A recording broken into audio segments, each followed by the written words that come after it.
Hello friends, welcome to Kavin Thanu vlogs. எல்லாரும் எப்படி இருக்கீங்க? ஹோப் எல்லாரும் நல்லா இருப்பீங்கன்னு நினைக்கிறேன். வருகின்ற ஜூன் 9ஆம் தேதி முருகப்பெருமானுக்கு ரொம்ப சிறப்புக்குரிய ஒரு நாள் வைகாசி விசாகம். முருகப்பெருமான் அவதரித்த நாள், முருகப்பெருமானுடைய பிறந்த நாள். இன்னைக்கு வீடியோ எல்லாருக்கும் ரொம்ப ரொம்ப முக்கியமான ஒன்று. 6 படையனுக்கு 6 நாள் விரதம் எப்படி இருக்கலாம் அப்படிங்கறத டீட்டெயில்டா இந்த வீடியோல சொல்லியிருக்கேன். வாழ்க்கையில இருக்கிற எல்லா விதமான பிரச்சனைகளுக்கும் முற்றுப்புள்ளி வைக்கக்கூடியது இந்த 6 நாள் விரத முறை. நம்ம எல்லாரும் எந்த ஜென்மத்துல புண்ணியம் பண்ணோம்னு தெரியல, இந்த ஜென்மத்துல முருகப்பெருமானுடைய பக்தரா இருந்து அவரை வணங்குறதுக்கான ஒரு வாய்ப்பு நம்மளுக்கு கிடைச்சிருக்கு. முருகப்பெருமான் அப்படின்னு சொன்னாலே விசேஷமானவர். அந்த விசேஷமானவருக்கு ஏராளமான விசேஷ நாட்கள் இருக்கு. ஏராளமான விசேஷ நாட்கள் இருந்தாலும் கூட இந்த வைகாசி விசாகம் அப்படிங்கிறது ரொம்ப ரொம்ப ஸ்பெஷல். எல்லாருக்குமே பிறந்த நாள் அப்படின்னா ரொம்ப ஸ்பெஷல் தானே. அப்படிதான் முருகப்பெருமான் அவதரித்த இந்த திருநாள்ல வைகாசி விசாகம் ரொம்பவே கோலாகலமா கொண்டாடப்படுது. நான் முன்னாடி பதிவுலே கொடுத்துட்டேன் எப்படி விரதம் இருந்து வழிபாடு செய்யலாம். 11 நாள்ல இருந்து ஸ்டார்ட் பண்ணி அந்த ஒரு நாள் விரதம் கூட எப்படி இருக்கிறது அப்படிங்கறத நான் டீடைலா எக்ஸ்பிளைன் பண்ணிருக்கேன். அந்த வீடியோட லிங்க் இந்த வீடியோக்கு கீழே டிஸ்கிரிப்ஷன்ல கொடுத்திருக்கேன், வேணும்னா செக் பண்ணி பாருங்க. இந்த வீடியோ எதுக்கு அப்படின்னு பாத்தீங்கன்னா, முருகப்பெருமானுக்கு 6 அப்படிங்கிற எண் ரொம்ப ரொம்ப சிறப்புக்குரியது இல்லையா? அந்த சிறப்புக்குரிய அந்த 6 நாட்கள்ல விரதம் இருந்தோம் அப்படின்னா, அதுவும் முருகப்பெருமான் அவதரித்த அந்த திருநாளை நோக்கி அந்த 6 நாள் விரதம் இருந்து நம்ம போறோம் அப்படின்னா, நம்மளோட வாழ்க்கையில இருக்கிற சின்ன சின்ன பிரச்சனைகள்ல இருந்து மிகப்பெரிய பிரச்சனைகளை அதை எதிர்த்து போராடி போராடி ரொம்ப சோர்வடைஞ்சு போயிட்டேன் அப்படிங்கிற அளவுக்கு பிரச்சனை இருக்கும் இல்லையா? இந்த மாதிரி எப்பேற்பட்ட பிரச்சனைகளா இருந்தாலும் சரி, வைகாசி விசாக தினத்தை நோக்கி இந்த 6 நாள் விரதம் இருந்து வழிபாடு செஞ்சுட்டு வந்தோம் அப்படின்னா எப்பேற்பட்ட பிரச்சனைக்கும் முற்றுப்புள்ளி வைப்பான் முருகப்பெருமான். சரி, இப்போ இந்த 6 நாள் சொன்னேன் இல்லையா? இந்த 6 நாளுமே எந்த முறையில முருகப்பெருமானுக்கு விரதம் இருந்து அவரை வழிபாடு செய்யறது அப்படிங்கறத பார்த்துடலாம். விக்கிரக வழிபாடு செய்யறவங்களா இருந்தா அவங்க என்னெல்லாம் செய்யலாம் அப்படிங்கறதையும் நான் சொல்றேன். இல்லைங்க, நாங்க வெறுமனே திருவுருவ படம் வச்சுதான் வழிபாடு செய்ய போறோம் அப்படின்னா அவங்க என்னெல்லாம் பண்ணலாம் அப்படிங்கறதையும் டீட்டெயிலா எக்ஸ்பிளைன் பண்றேன். அதுக்கு முன்னாடி இந்த 6 நாள் விரத முறை இருக்கு இல்லையா, அது எந்த நாள்ல தொடங்குறது அப்படிங்கறத பார்க்கலாம். வருகின்ற ஜூன் 4ஆம் தேதி, அதாவது இப்ப வரப்போற புதன்கிழமை உங்களோட விரதத்தை ஸ்டார்ட் பண்ணீங்க அப்படின்னா ஜூன் 9ஆம் தேதி திங்கட்கிழமை வைகாசி விசாக தினத்தன்னைக்கு 6 நாள் விரத முறை கம்ப்ளீட் பண்ணலாம். திருவுருவ படம் வச்சு வழிபாடு செய்யறவங்களுக்கு முதல்ல எக்ஸ்பிளைன் பண்ணிடுறேன். வருகின்ற 4ஆம் தேதி புதன்கிழமை காலையில எழுந்து தலைக்கு குளிச்சிடுங்க. தலைக்கு கம்பல்சரி குளிக்கணுமா அப்படின்னா விரதத்தை ஸ்டார்ட் பண்ற நாள் அப்படிங்கறதால கண்டிப்பா தலைக்கு குளிச்சிடுங்க.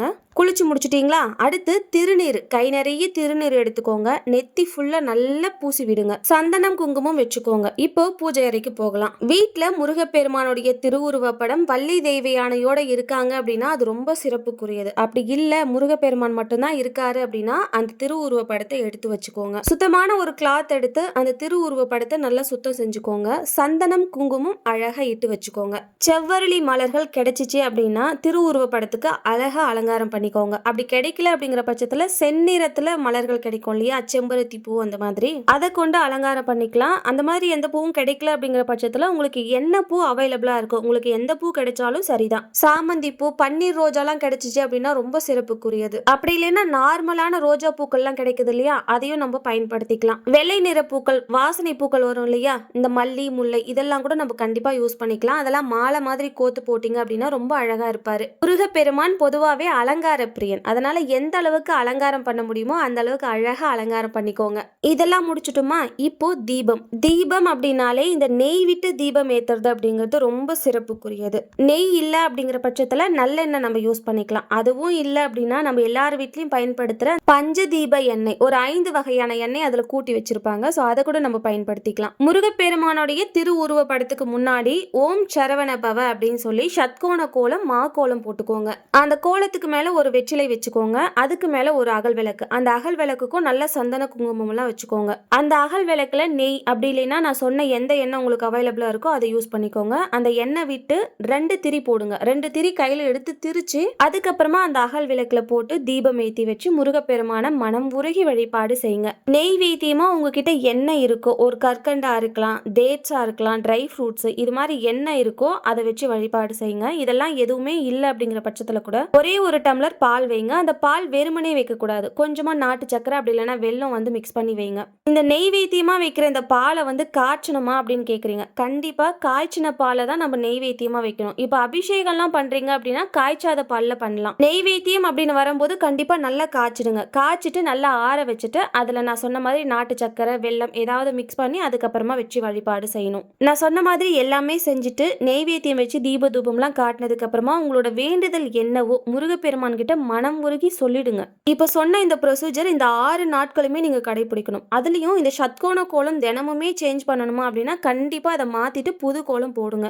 தீபம் ஏத்தி வைக்கிற விளக்கு நீங்க குத்து விளக்கு அகல் விளக்கு காமாட்சி அம்மன் விளக்கு எதுவா இருந்தாலும் திரி மட்டும் மாத்திருங்க. எண்ணெய் அதுவே கூட யூஸ் பண்ணிக்கலாம். திரி மட்டும் அடுத்த நாள் மாத்திருங்க. இது மாதிரி இந்த 6 நாட்களுமே உங்களுக்கு என்ன வேண்டுதல் இருக்கோ முருகப்பெருமான் கிட்ட சொல்லி ஒரு நெய்வேத்தியம் வச்சு தீப தூபம் காட்டி வழிபாடு செஞ்சுட்டு வாங்க. அந்த 6வது நாள் இருக்கு இல்லையா, முருகப்பெருமான் அவதரித்த நாள், அந்த வைகாசி விசாக தினத்தன்னைக்கு சர்க்கரை பொங்கல் அப்படிங்கிறது ரொம்ப ரொம்ப விசேஷம். அப்படி இல்லைன்னா முருகப்பெருமானுக்கு உகந்த நெய்வேத்தியமா கருதப்படுற தேனும் தினைமாவும் வைக்கலாம். முருகப்பெருமான் அவதரித்த நாள் அவருடைய பிறந்த நாள் இல்லையா, கண்டிப்பா இந்த ஸ்வீட் இருக்கிற மாதிரி பாத்துக்கோங்க. சிம்பிளா கேசரி கூட செஞ்சு வைக்கலாம். ஆனா ஸ்வீட் இருக்கிற மாதிரி பாத்துக்கோங்க. கேசரி பாயாசம் சர்க்கரை பொங்கல் அப்படின்னு சொல்லிட்டு உங்களுக்கு வசதி எதுவோ அதை பொறுத்து நீங்க வந்து செஞ்சு வச்சு படைக்கலாம். இந்த 6 நாளும் ஜூன் 4ஆம் தேதி உங்களோட விரதத்தை ஸ்டார்ட் பண்றீங்க அப்படின்னா அந்த நாள்ல இருந்து ஜூன் 9ஆம் தேதி வரைக்கும் அசைவத்தை அறவே தவிர்க்கணும். மற்றபடி விரதம் இருக்கும் போது நீங்க சாப்பிடுறீங்க இல்ல ஒருவேளை சாப்பிடாம இருந்து விரதம் இருக்க போறீங்க இல்ல பாலும் பழம் மட்டும் நாங்க எடுத்துட்டு விரதம் இருக்கிறோம், அதெல்லாமே உங்களோட உடல்நிலை உங்களுக்கு தெரியும் இல்லையா,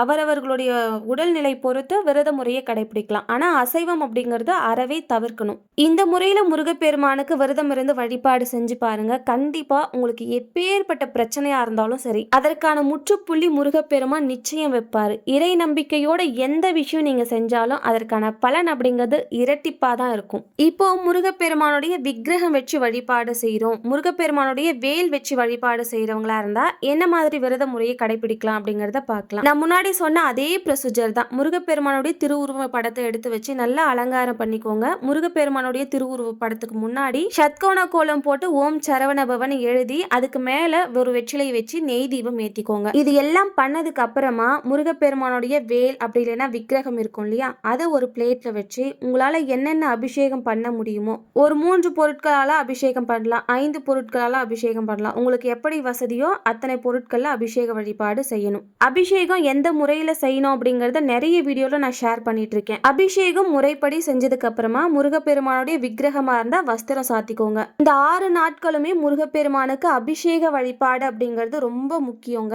கண்டிப்பா இந்த 6 நாட்களுமே உங்களால நிறைய அபிஷேகங்கள் பண்ண முடியல அப்படின்னா கூட வெறுமனே ஒரு டம்ளர் பால் வச்சு கூட நீங்க அபிஷேகத்தை முடிச்சுக்கலாம். அப்படி இல்லைன்னா இந்த 6 நாட்களுமே பன்னீரால மட்டும் கூட அபிஷேக வழிபாடு செஞ்சு வஸ்திரம் சாத்தி நெய்வேத்தியம் வச்சு வழிபாடு செஞ்சுட்டு வாங்க. இந்த 6வது நாள் வைகாசி விசாகம் முருகப்பெருமான் அவதரித்த நாள், முருகப்பெருமானுடைய பிறந்த நாள் இல்லையா, அன்னைக்கு முருகப்பெருமானுக்கு குளிர குளிர அபிஷேகம் அப்படிங்கறது செஞ்சு பாருங்க. நீங்க எதை நினைச்சு வேண்டுதல் வச்சு இந்த 6 நாட்கள் விரதம் இருந்து வழிபாடு செஞ்சுட்டு வந்தீங்களோ அதற்கான பலன் அதீதமா இருக்கும். இந்த வைகாசி தினத்தன்னைக்கு முருகப்பெருமானுக்கு என்ன மாதிரி அபிஷேகங்கள் எல்லாம் செய்யலாம் அப்படிங்கறத ஒரு லிஸ்ட் மாதிரி நான் சொல்றேன். அதுல உங்களுக்கு எந்த பொருட்கள் எல்லாம் அவைலபிளா இருக்கோ உங்களால முடியுமோ அதை வச்சு அபிஷேகம் செய்யுங்க.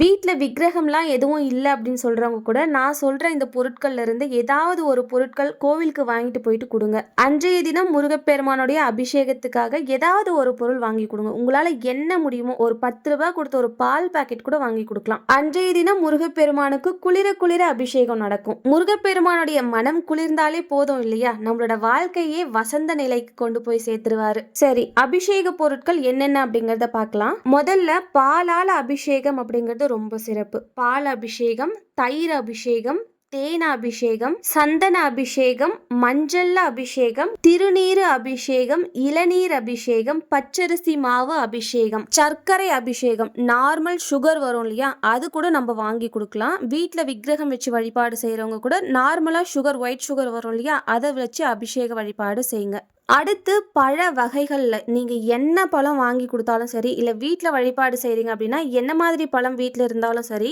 அத வச்சு அபிஷேக வழிபாடு செய்யலாம். அதுக்கப்புறம் நெய் அபிஷேகம், பஞ்சாமிர்த அபிஷேகம் அப்படிங்கிறது முருகப்பெருமானுக்கு ரொம்ப சிறப்பு மிக்க ஒன்று. நான் சொன்ன பொருட்கள்ல உங்களால என்னென்ன பொருட்கள்ல அபிஷேகம் பண்ண முடியுதோ எல்லாம் பண்ணிட்டு, ஃபைனலா பன்னீரால அபிஷேகம் பண்ணி வஸ்திரம் சாத்தணும். இந்த சிறப்பு அபிஷேகம் அன்னைக்கு வைகாசி தினத்தன்னைக்கு ஒரு நாளாச்சும் கண்டிப்பா செய்யுங்க. மற்ற 5 நாட்கள்ல நீங்க ரெகுலரா வெறுமனே பன்னீர் கொண்டு அபிஷேகம் செஞ்சுக்கலாம். இப்போ அந்த 6 நாள் விரதம் இருந்தா அந்த வைகாசி விசாக தினத்தன்னைக்கு சிறப்பு அபிஷேகம்லாம் செஞ்சு விரதத்தை வந்து கம்ப்ளீட் பண்ண போறீங்க. எப்படி கம்ப்ளீட் பண்றது அப்படின்னு பார்த்தீங்கன்னா, அந்த வைகாசி விசாக தினத்தன்னைக்கு மாலை 6 மணிக்கு மேலே வீட்டில் விளக்கேற்றி வச்சு வழிபாடு செஞ்சு உங்களோட விரதத்தை நீங்கள் கம்ப்ளீட் பண்ணணும். அதுக்கு முன்னாடி வைகாசி விசாக தினத்தன்னைக்கு உங்களோட வீட்டு பக்கத்தில் என்ன முருகர் கோவில் இருக்கோ, சின்ன முருகர் கோவிலாக இருந்தாலும் சரி போயிட்டு வந்துருங்க. அன்றைய தினம் வைகாசி விசாக தினத்தன்னைக்கு தானே முருகப்பெருமான் அவதாரம் செஞ்சாரு. அன்னைக்கு அவருடைய பிறந்த நாள் அப்படிங்கிறதால உங்களால் எத்தனை பேருக்கு அன்னதானம் செய்ய முடியுமோ அன்னதானம் அப்படிங்கிறது செய்யுங்க. அப்படி முடியல அப்படின்னா இந்த ஹோம்லாம் இருக்கும் இல்லையா,